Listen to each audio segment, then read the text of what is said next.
ሰላም ጤና ይስጥልኝ ተመልካቾቻችን የበቀጥታ ስርጭት የሚተላለፍላችሁ ከኢትዮቤት ሚዲያ ነው። ሁላችሁም በያላችሁበት የዓለም ዳርቻ የእግዚአብሔር ሰላም የእናታችን የቅድስት ድንግል ማርያም ልጅ የቅዱሳኑ በረከት ይላችሁ እያለን በእውነት ክርስቶስ ከሙታን ተነስቷል በሚለው ሰላምታ ነው የምጀምረው። አምላካችን ፈጣሪያችን ከሞት በኋላ ለመገናኘት ቀጠሮ የሰጠ የመጨረሻውም የመጀመሪያውም ብቸኛ ወዳጅ ጌታ ኢየሱስ ክርስቶስ ብቻ ነው። እነሳለው እንዳለ ተነስቷልም ብሎ የመሰከረው ቅዱሱ የእግዚአብሔር መልአክ ለዚህ ነው በከመይ ቤተንሳ ያለው ማለት ነውና እንኳን ለብርሃነ ትንሣኤው በሰላም በጤና አደረሳችሁ አደረሰን እንላለን። እንግዲህ ዛሬም እንግዲህ በተለይ ዘወትር ረቡዕ እና ዲያቆን ዳዊት በተለይ ወቅታዊ ጉዳዮች ላይ ለልጆች በሚጠቅም መንገድ እንደዚህም ደግሞ ወላጆች ማወቅ ያለባቸውን ነገር በተመለከተ የተለያዩ ኢሹዎችን እያነሳን እንነጋገራለን። ዛሬ የመረጥነው ርዕሰ ጉዳያችን እንግዲህ ስለ ሶሻል ሚዲያ ነው። ሶሻል ሚዲያ ብዙዎችን እንግዲህ አንቆ የያዘ ከዛም ባሻገር በብዙ ነገር ደካማ እንድንሆን ካደረጉን ነገሮች መካከል ውስጥ አንዱ ብዙ ነገሮቻችንን የሰለበ የገዛ የማረከ የቀማ ምን ማለት ይቻላልና በጣም ብዙ ነገር ማለትና ወላጆች በዚህ ጉዳይ ላይ ማወቅ ያለባቸው ነገር ምንድነው? ኢምፓክት ኦፍ ሶሻል ሚዲያ በሚል ርዕሰ ጉዳይ ላይ ዛሬ እንነጋገራለን። የድምጽ የሚሰማችሁና የምስል የሚታያችሁ መልእክቱን ለሌሎች ሼር አድርጉት። እኔና ዲያቆን ዳዊት በዚህ ርዕሰ ጉዳይ ላይ ቆይታ እናደርጋለን። መልእክቱን አጋሩት። ሚዲያችን እንዲጠናከር ከጎናችን በመቆም ለምትረዱ ለምትደግፉን ከወዲሁ ለማመስገን እወዳለሁ። ከአፍታ ቆይታ በኋላ ተመልሰን እንመጣለን። አብራችሁን ቆዩ።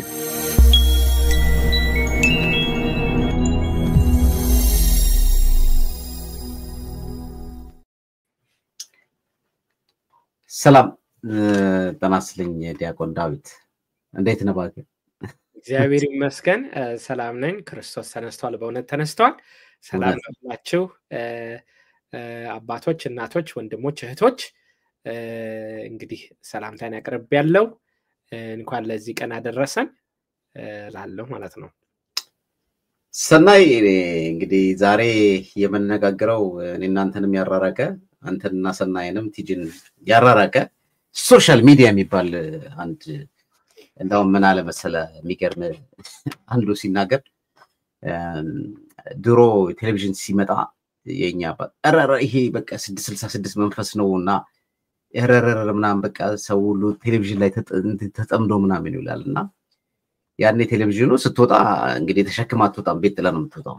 ዛሬ ስቴዲ ይዞ የምትሄደው ስተኛ አብረው የሚተኛ ባዝሩም አብረው የሚገባ ምን በቃ ተከትሎ የማይለየ ጣውት በለው በቃ ትንሹ ጣውት እና በጣም ብዙ ሰው አብሮ እየሄደ በመኪና ውስጥ እንደው አይተኮና አይነጋገርም፣ አብሮ ተቀምጦ አይነጋገርም እና በብዙ ነገር ብቻ ይሄን ነገር ሶሻል ሚዲያ በጣም ብዙ ኢምፓክቶች አሉትና በተለይ ደግሞ በልጆች ላይ ደግሞ ስናይና ስንመለከት እንግዲህ ከልጅነታቸው ነው ኤክሰርሳይዝ የሚያደርጉት። አንተ ራሱ ገና ልጅ እያለህ ነው የጀመርከው። እኔ እንኳን ኮምፒውተርን ያወቅኩት መቼ ነው ብዬ ብነግርህ በጣም ትገረማለህ። እና ዛሬ የምንነጋገርበት ርዕሰ ጉዳያችን ይሄ ነው የሚሆነው። በዚህ ጉዳይ ላይ እኔና ዳዊት ቆይታ እናደርጋለን። ወላጆች ማወቅ ያለባቸው ነገር ምንድነው? ይሄ የሶሻል ሚዲያ ተጽዕኖ በየእድሜያቸው አይነት ይለያያልና ምን አይነት ነገሮችን ያስከትላል የሚሉትን ነገሮች እናወራለን፣ እንነጋገራለን። ከዛ በፊት ግን ምናልባት የሰመር ኮርስ ዎኪንግ ዘ ናሮ ፓዝ የሚለውን ርዕስ የመረጥነውን ያልተመዘገባችሁ ሰዎች ካላችሁ አሁንም ምዝገባው እንደቀጠለ ነው። ምዝገባው ካለቀ በኋላ ማንንም ሰው አንቀበልም። በርካታ ሰዎች እየተመዘገቡ ናቸው። እዚህ ስክሪን ላይ እንደምታዩት ዎኪንግ ዘ ናሮ ፓዝ በሚል ርዕሰ ጉዳይ ላይ እንግዲህ የፕራይሱም አሁን በርግጥ ጨምሯል። ትምህርቱ የሚሰጠው በሳምንት 3 ቀን ነው እንደምታዩት እዚህ ጋር ማለት ነው ስክሪኑ ላይ ወደ መጀመሪያው ይደልኝ ያ እዚህ ጋር ሬጅስትሬሽኑን ስናይና ስንመለከት አሁን እንግዲህ ከሜይ 1 ጀምረን እስከ ሬጅስትሬሽን ነው ያ ሜይ 1 እስከ 15 ድረስ 149 ብር ነው ለአንድ ሰው። ከዛ ደግሞ ከሜይ 16 እስከ ሜይ 15 ደግሞ እንደዚሁ $200 ይሆናል ማለት ነው። ስለዚህ ይሄንን አጋጣሚ ተጠቅማችሁ ያው ቀደም ብለን እንግዲህ ለአንድ ወር ያህል ለአንድ ልጅ 99 ብር አድርገናል። አሁን እሱ ኤክስፓየርድ አድርጓል። አሁን የቀረው ከሜይ 1 እስከ ሜይ 15 ድረስ አንድ ሰው መመዝገብ ካለበት ለአንድ ልጅ የሚመዘገበው 49 ብር ነው። ያ ዌብሳይቱ ላይ ይበል.org ብላችሁ ስትገቡ ዲቴይሉን ይነግራችኋል ማለት ነውና ክላሱ እጅግ በጣም በእውነት ለልጆቻችን ጠቃሚ ከመሆኑ አንፃር የተነሳ የሚማሩበት የሚታነጹበት ራሳቸውን የሚለውጡበት የሚቀይሩበት መሆኑን ያው የተማሩ ልጆች እስካሁን ድረስ አብረው ያሉ ልጆች ምስክር ናቸው። ወላጅም ምስክር ነው። ይሄንን ነገሮችን ብናደርግ ጥሩ ነበረ። እውነት የወላጅ ምስክርነት የልጆቹ ምስክርነት እና ለጊዜው በሱ ጉዳይ ላይ አልተዘጋጀንም። ግን ያው እንዳልኳችሁ ሰዎች እየተመዘገቡ ነው።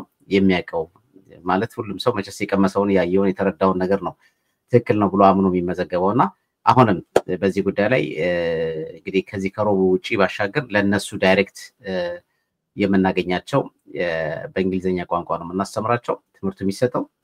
ስለዚህ በዚህ መንገድ ይሄም ራሱን የቻለ አንድ walking the narrow path በሚለው የውሳኔ ጉዳይ ስለሆነ በተለይ እንደ አንድ ባሪየር ሆኖ ሊይዛቸውና አንቆ የሚይዛቸው ፍሬ እንዳያፈሩ እንዳያድጉ የሚያደርጋቸው አንዱም ሶሻል ሚዲያ ከመሆኑ አንፃር የተነሳ በሱም ጉዳይ ላይ በስፋት ከነሱ ጋር የምናወራበት የምንነጋገርበት አይነት አጋጣሚዎች አሉ። በነገራችን ላይ እያንዳንዱ 6 ዊክ ነው። በእያንዳንዱ ሳምንት ውስጥ ትምህርቱ ምን እንደሚሰጥ ዌብሳይቱ ላይ አለ። እዚህ እንደምታዩት እንደምትመለከቱት ማለት ነው። እና ከዚህ ጋር አሁን ለምሳሌ አሁን ዊክ 5 ላይ overcoming the world ይላልና ዲስትራክሽን አለ፣ peer pressure አለ፣ እንደዚሁ ሚዲያ አለ። ይሄ ሶሻል ሚዲያ ኢምፓክቱ ምንድነው የሚለውን ነገር በየእድሜያቸው ለይተን ስለምናስተምር በተለይ ከፍላሉት በግልጽ ሁሉ ቋንቋ መነጋገር የምንችልበትን አጋጣሚ ልንፈጥር እንችላለን። ዛሬ ግን ወላጆች ማወቅ ያለባቸው ነገር ምንድነው የሚሉትን ነገሮች ወይም ደግሞ ኢምፓክት ኦፍ ሶሻል ሚዲያ በሚል የምናነሳው ጉዳዮች ይኖራሉና በመጀመሪያ እንግዲህ ምን ያህል እንዳው ካንተም በተለይ ምንድነው ትልቁ ነገር ዲያቆን ካንተም ኤክስፒሪየንስ ከምታየው ከምትረዳው ካሳለፍክባቸው ሂደቶች ውስጥ ጀምረን ስንመለከት ከቀን ቀን አንተ በነበርክበት ጊዜ ያለውና አሁን ያለንበት ቴክኖሎጂው ምን ያህል ስፒድ አፕ እያደረገ እንዳለ ያየን ያለ ነውና በብዙ ነገሮች ላይ ብዙዎቹን ኢንጌጅ ለማድረግ የሚቻልበት መንገድ ከስልክ አልፎ አሁን ሌላ ብዙ ነገሮችን የመጡበት አይነት መንገዶች ነው ያሉትና አጠቃላይ ያለውን ሂደት እስኪ እንድታየዋለህ። ሲጀመር እንደው ሁላችንም አድሚት ማድረግ ያለብን ነገር አለ። ምንድነው we are addicted to social media። ልጆቹ አይደሉም እኛ ራሳችን we are addicted። ይሄንን መጀመሪያ እንመነው እና I'm not addicted የሚል ሰው ካለ እስቲ 2 ሳምንት ስልኩን ያጥፋ፣ 2 ሳምንት ሶሻል ሚዲያ ይግባ። ምናልባት ይሄንን ቻሌንጅ አክሰፕት ካደረጋችሁ I invite you ከኢትዮ ቤተሰብ በስተቀር ሌላ ዩቲዩብ ገብቼ አላይም፣ ሌላ ፌስቡክ just ኢትዮ ቤተሰብ ብቻ የምትሉ እስቲ እንመልከት። ጀግናዎች ካላችሁ አትችሉትም። ምክንያቱም እኛም ሳንቀር we are addicted። አንድ እውነት ልንገራችሁ። እኔ እንግዲህ የውስጥ ምስጢር ላወጣ ነው። ስተኛ ቲቪ ያለው የሆነ ሳውንድ ምናምን እንደዚህ ነገር ባክግራውንድ ላይ ከሌለ እንቅልፍ አይወስደኝም። ስለዚህ ሁሉ ጊዜ ስተኛ ቲቪ ከፍቼ ነው የምተኛው። I'm addicted። እና ባለቤቴ እንግዳ ሆኖባት በጣም ምንድነው ይሄ ነገር እያለች በጣም በተለይ መጀመሪያ ላይ ተቸግራ ነበር፣ ግን አስለመድኳት በግድ ማለት ነው። ከዛ ያው መቻቻል ነው። እኛ ቤት ግን መሸናነፍ ነው ያለው እና አንዱ አሸነፈ አንዱ ተሸነፈ። ከዛ ማለት ነው በደብደብ ነው። አይ እንደው በፍቅር እንጂ ከዛ እግዚአብሔር ይመስገን እንግዲህ ልጃችን ሰናይ ምህረትአብ ወደዚህ መጣ። ስጦታ የእግዚአብሔር ስጦታ ነውና መጣልን፣ እሰየው። ከዛ ለነገሩ ከዚህም በፊት አንብቤ ነበር እና በተለይ ህፃን ልጆች ያላቸው ወላጆች እንደኔ አይነቱ ማለት ነው የኔ ቢጤዎች ሳነብ እዛም ሆስፒታል ላይ ያለ የነገሩን ምንድነው ከ2 ዓመት በፊት ምንም አይነት ስክሪን ታይም አይፈቀድም ለህፃናት ለአንድ ሰከንድ እንኳን ማለት ነው። ይህንን እንደ ወላጆች በደንብ አድርጋችሁ ብትሰሙኝ ምናልባት ጓደኞች ካላችሁ ሊወልዱ የተዳረሱ ልጆች ወይም ቤተሰብ ወይ ጎረቤት ካሉ እንደው ብታሳውቋቸው ከ2 ዓመት በፊት 0 amount of screen time ነው የሚባለው። It's so dangerous for development. ሲያድጉ their brain በደንብ ቶሎ አያድግም። Even with autism, other developmental problems, ብዙ አይነት ነገር ሊያመጣ ይችላል። እና ይህንን ያመጣሁት ለምንድን ነው? እኔ አሁን ለምሳሌ ቲቪ ወዳለሁ፣ ግን በቃ ህፃኑ ከመጣ በኋላ ክፍላችን ውስጥ ቲቪ ያጠፋል እሱ እስካለ ድረስ። አሁን የሆነ የእሱ የሚቆይበት ክፍል አለ፣ በተራ ነው የምንገባ ማለት ነው። አንዴ እኔ አንዴ ባለቤቴ ከዛ የሷን ቤተሰቦች ያገዛሉና እዛ ክፍል ውስጥ ቲቪ ተከልክሏል። በቃ ይሄ በሪሰርች የተገኘ ስለሆነ መጀመሪያው ስለ ሶሻል ሚዲያ የምናወራው ከህፃናቶቹ ነው። እንደ አደራ 4 ዓመት 5 ዓመት 6 ዓመት ላይ ሆነው እንደው ልጄ እኮ በደንብ ማንበብ አይችልም፣ በደንብ ሶሻላይዝ ማድረግ አይችልም፣ በደንብ እንትን ማድረግ አይችልም ከማለት አስቀድማችሁ ያለውን ነገር መከላከል ያስፈልጋል። እርግጥ እግዚአብሔር ይጠብቃል፣ ግን ብዙ ጊዜ በተለይ እኔ ያየሁት ማለት ነው ህፃናትን ፊድ ማድረግ ይከብዳል። አሁን ያየሁት ስለሆነ ማለት ነው። ድሮ በቲሪ ነበር የምናገረው፣ አሁን ግን በተግባር እናገራለሁና ፊድ ማድረግ ህፃናትን በጣም ይከብዳል። ያለቅሳሉ፣ ይጮሃሉ፣ ይናደዳሉና ልጄ የሚበላልኝ ስልክ ካየ ነው እየተባለ ስልክ ይሰጣል። This is so wrong, very dangerous ከ2 ዓመት በፊት ከሆነ እና እባካችሁ ወላጆች ግድ የለም እኛንን የምንጨነቀው እኛንን የሚከብደንና እንደምንም ለ2 ዓመት ያለውን የሌለውን መስዋዕትነት ከፍለን ያቺን 2 ሰዓት በተለይ ከህፃናቶቹ ጋር ስንሆን ከቤቢዎቹ ጋር ስንሆን ቲቪ ብናጠፋ። ስልክ ላይ ሬኮሜንዴሽኑን ነው የምነግራችሁ። ኢቭን ሪሰርች ተደርጓል። ለምሳሌ ኦኬ ለቤቢ አላሳየውም ብላችሁ እዚህ ጋር የሆነ ሙቪ ያያችሁ ከሆነ ዲስትራክት ያደርጋል ይላሉ። ዲስትራክት ያደርጋል እና ከልጆቻችሁ ጋርም ኢንተራክት እንዳታደርጉ ያስደርጋል ስልክ። እርግጥ ነው አልፎ አልፎ መቼ ሳይደበቅም የሆነ ፖድካስት ነገር ዩቲዩብ ነገር ንግግሮች እኮ ነው በተለይ ስብከቶች እንዲህ አይነት ነገሮች ፎር ዲቨሎፕመንት ላይ ከብድ ይችላል። እስፔሻሊ ከስልኩ ሳይድ አድርጎ ከህፃናቱ ጋር ኢንተራክት የምናደርግ ከሆነ ግን በተለይ ሙቪ ደቅኖ ልጁን እንደው እንትን ማድረግ ተገቢም አይደለም። ከልጆቹ ጋር ኢንተራክት ከህፃናትም ጋር ኢንተራክት ማድረግ ያስፈልጋል።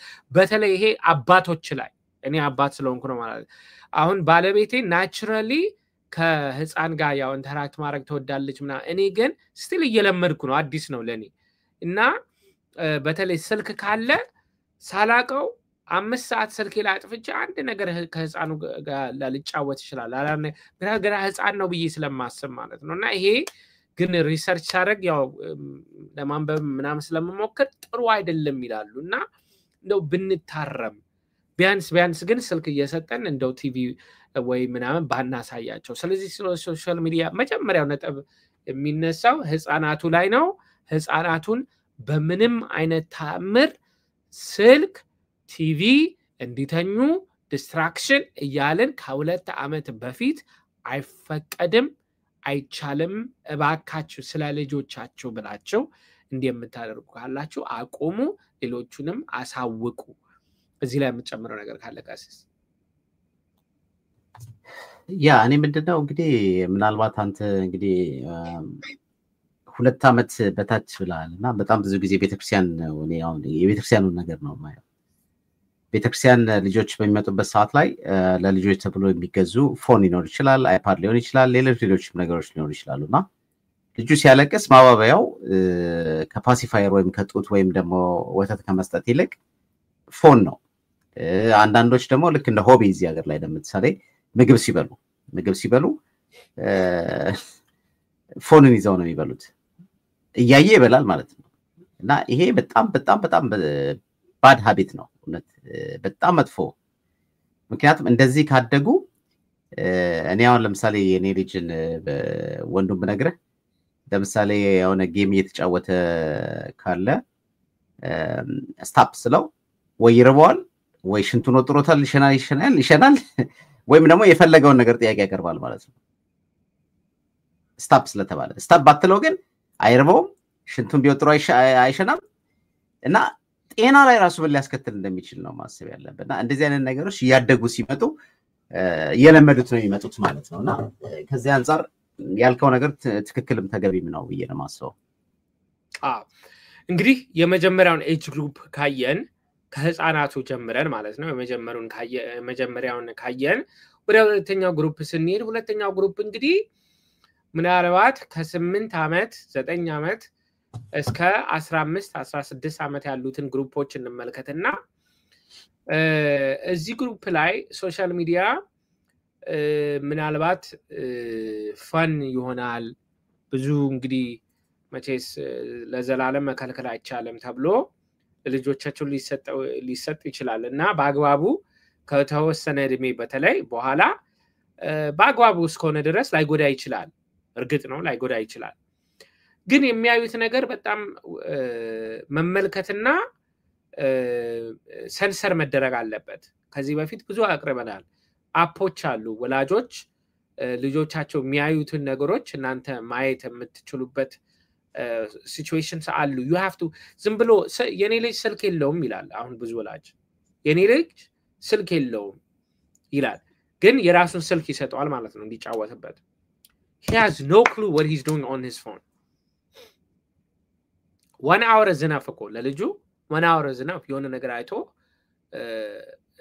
እንትን እንዲል እና it's not even about time limitations ብዙ ጊዜ በቃ ልጆቹ ብዙ ሰዓት ላይ ሶሻል ሚዲያ ላይ እንዳይቆዩ ማድረግ ብቻ ይመስላል የወላጅነት ኃላፊነት you know as long as የኔ ልጅ 30 ደቂቃ ብቻ ነው ሶሻል ሚዲያ ላይ የሚቆየው ካለ ጥሩ ነው ግን 30 ደቂቃ ያየው ምንድነው የሚለውም እኮ ያስጠይቃል አያስጠይቅም እንዴ ጥሩ ነው እንግዲህ ሙሉ ቀን ሶሻል ሚዲያ ላይ አለመዋሉ እሰየው ግን ምንድነው በ30 ደቂቃ ውስጥ ያየው ነገር ምንድነው ብሎ መጠየቅ መመርመር ያስፈልጋል ማወቅም ያስፈልጋልና በዚህ አጋጣሚ ወላጆች ብዙ አይነት ሚዲያ ምንድነው አፖች አሉ ገብታችሁ ያንን አፕ ዳውንሎድ ሲያደርጉ ልጆቻቸው የሚያዩትን ነገሮች በሙሉ እናንተ ጋር ይደርሳል ማለት ነው አሁን እዚህ ጋር ማንሳት መፈልገው በጣም ዋይድ ስፕሬድ የሆነ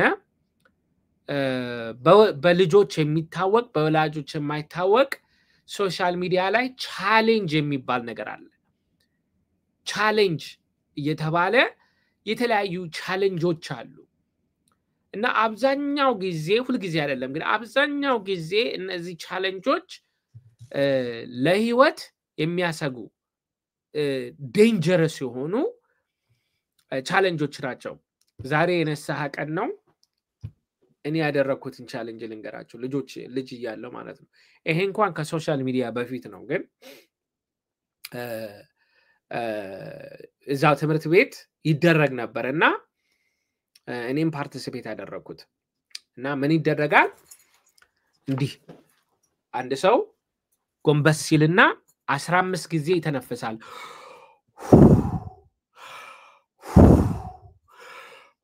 ያለ 15 ጊዜ don't try this at home ከዛ 15ኛውን ብሎ እንዲህ ይቆምና ትንፋሹን ይዛል ማለት ነው እና እንደኔ አይነቱ ይመጣና እዚህ ጋር ደረቱ ላይ ማለት ነው ደረቱ ላይ እንዲህ ይገፋል ሰውየው ትንፋሹን ይዞ ማለት ነው እንዲህ ይገፋል ብሎ ከዛ ለ15 ሰከንድ ለ20 ሰከንድ እንደዚህ ሲል ልክ እዚህ ጋር አይደለ ያዘው እንደዚህ ሲለቀው መሬት ላይ ይወድቃል 15 ጊዜ እንደዚህ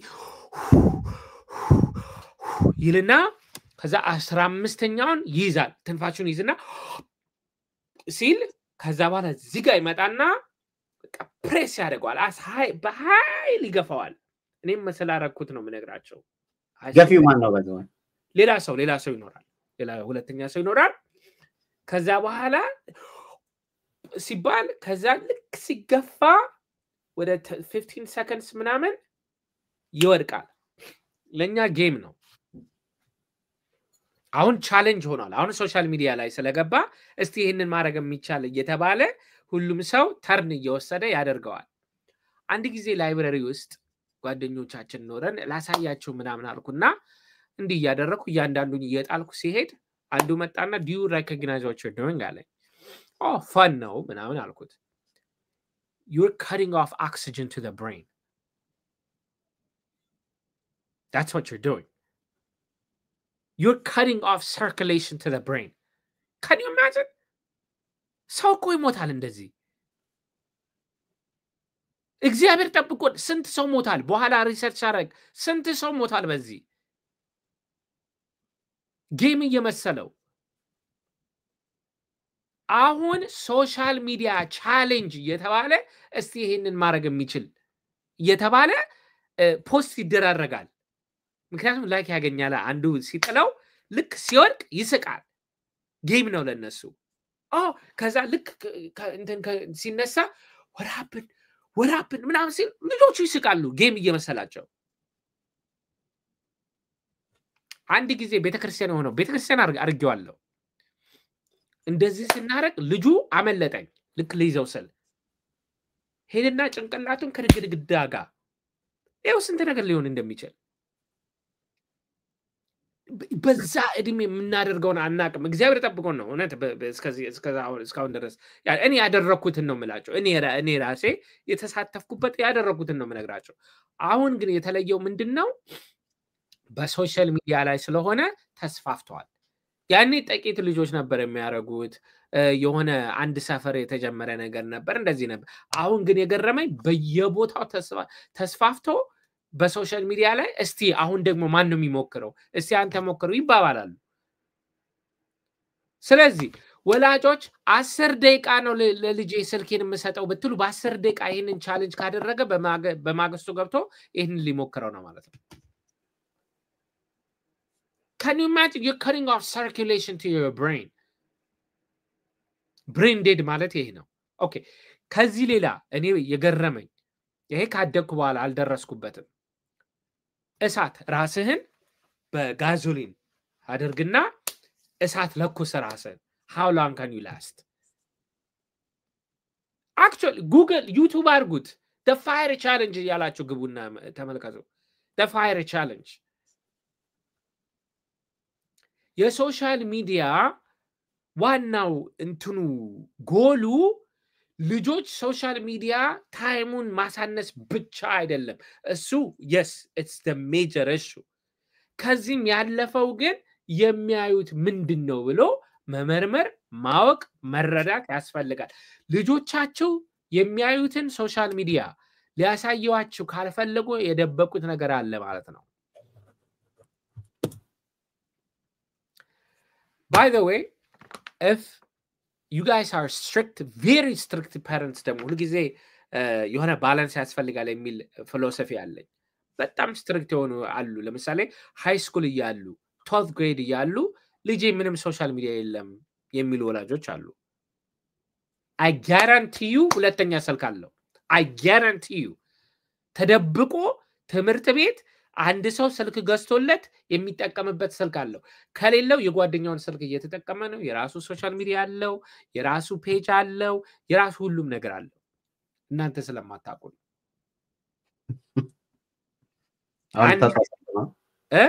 ይተጣላችሁ ነው አይ እንግዲህ እውነት ነው አንድ ጊዜ ሆነው ምንድነው አንድ ልጅ ነበረ ወላጆቹ ስልክ በቃ የኛን ነው የሚጠቀመው የራሱ የለው ምናምን አሉ እስቲ ስልክን ስጠኝ አልኩት ስልኩ ኤምፕቲ ነው አስባችሁታል የኮሌጅ ተማሪ ማን ነው የሃይ ስኩል ተማሪ ቴክስት ሜሴጅ ሳይኖረው አስባችሁታል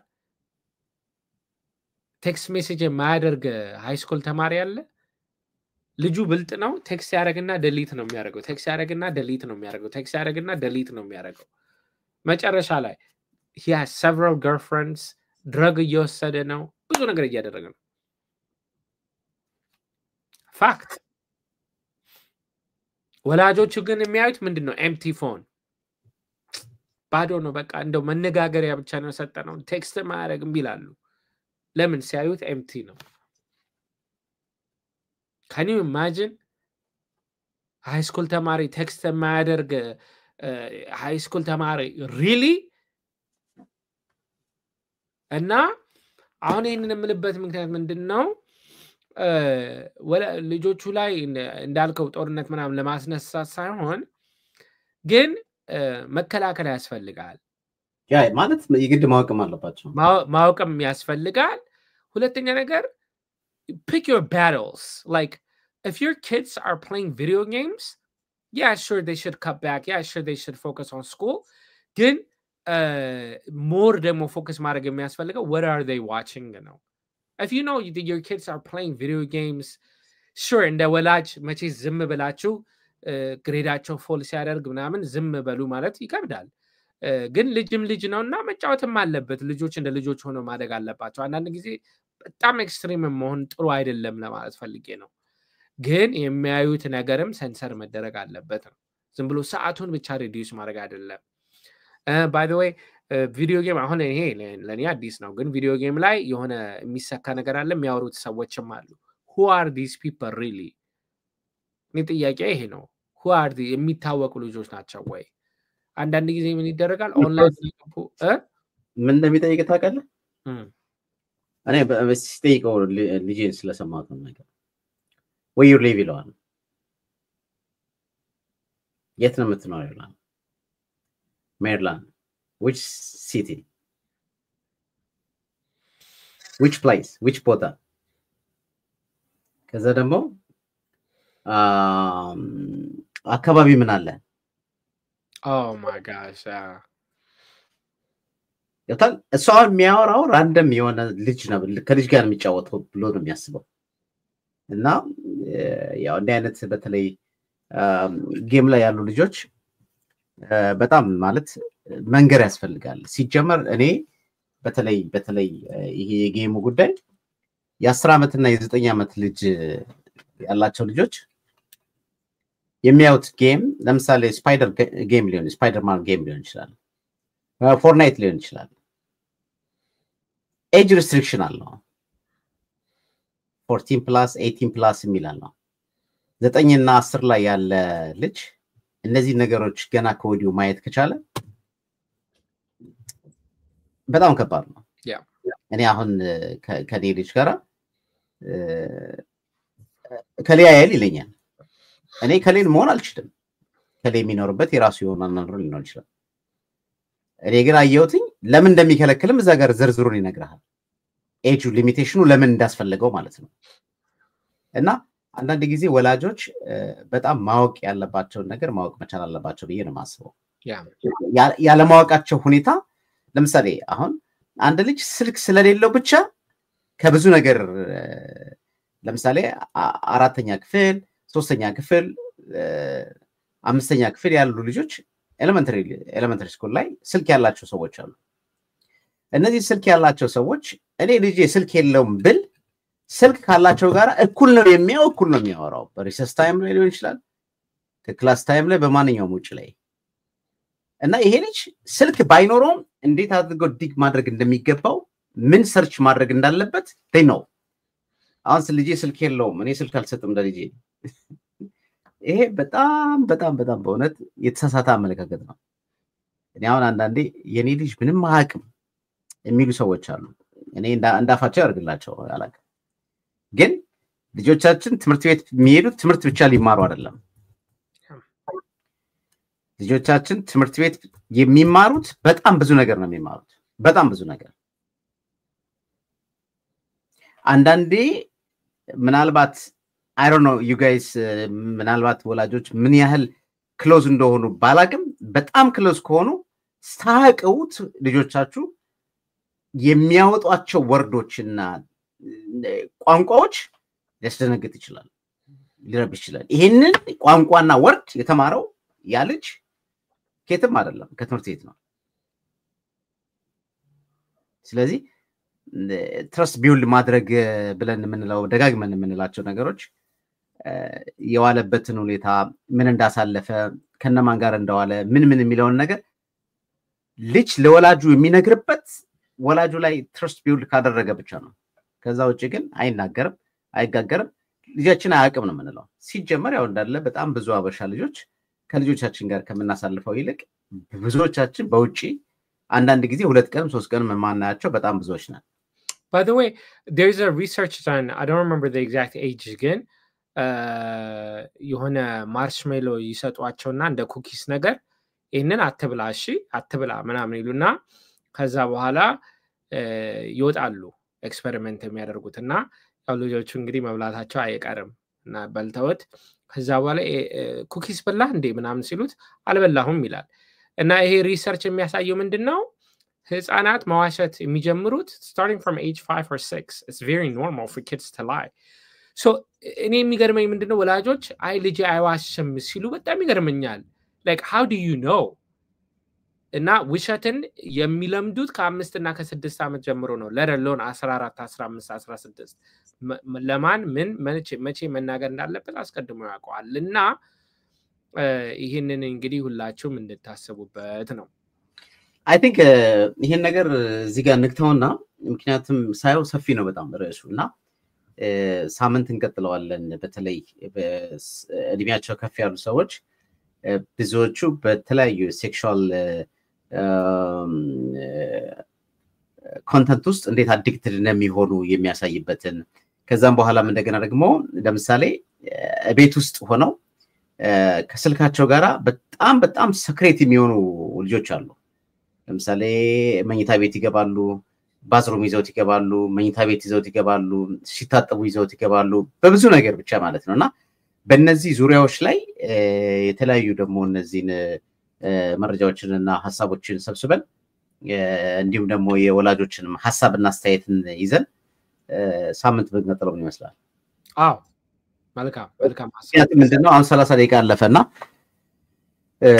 እንቀጥለዋለን። ለማንኛውምና በነገራችን ላይ እንግዲህ መመዝገብ ለምትፈልጉ ሰዎች እዚህ ጋር አስቀምጥላችኋለሁ ከኮሜንት ላይ yibal.org ሚለው ማለት ነው።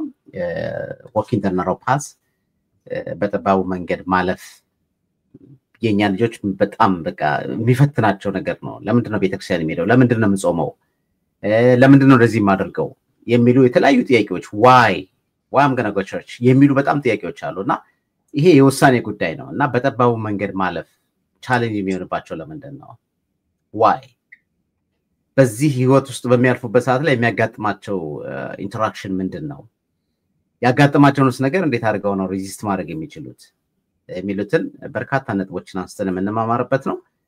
walking the narrow path ይላል የሰመር ኮርስ ምርቃትም አለው። በዚህ አጋጣሚ እንግዲህ ኦገስቱ ላይ ነው ምርቃቱ። ከተለያየ ስቴት ላይ ያሉ ከካናዳም ጭምር የሚማሩ ልጆች አሉ። የሚችሉ ሰዎች ምርቃቱ እዚህ ዋሽንግተን ዲሲ ነው መሳተፍ ይችላሉ ማለት ነው። ለማንኛውም ይሄንን ይመስላል ዲያቆን ዳዊት። የሚቀጥለው ሳምንት እንጨርሳለን። እሺ እግዚአብሔር ይስጥልኝ ቃሎት ያሰማልን ብለናል። ሁላችሁንም ከልብ አመሰግናለሁ። እንግዲህ በቀጣይ ቪዲዮ እስከምንገናኝ ቸር ይግጠመን። ሰላም ሁኑ። ሰላም